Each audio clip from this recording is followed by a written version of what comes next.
روزوں کا مہینہ رمضان کا مہینہ ہے، جس میں قرآن اول نازل ہوا، جو لوگوں کا رہنما ہے اور جس میں ہدایت کی کھلی نشانیاں ہیں اور جو حق و باطل کو الگ الگ کرنے والا ہے۔ تو جو کوئی تم میں سے اس مہینے میں موجود ہو چاہیے کہ پورے مہینے کے روزے رکھے، اور جو بیمار ہو یا سفر میں ہو تو دوسرے دنوں میں روزے رکھ کر ان کا شمار پورا کر لے۔ اللہ تمہارے حق میں آسانی چاہتا ہے اور سختی نہیں چاہتا، اور یہ آسانی کا حکم اس لیے دیا گیا ہے کہ تم روزوں کا شمار پورا کر لو،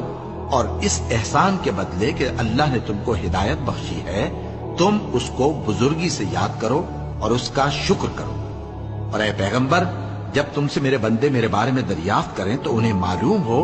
کہ میں تو تمہارے پاس ہی ہوں۔ جب کوئی پکارنے والا مجھے پکارتا ہے تو میں اس کی دعا قبول کرتا ہوں۔ تو ان کو چاہیے کہ میرے حکموں کو مانیں اور مجھ پر ایمان رکھیں تاکہ نیک رستہ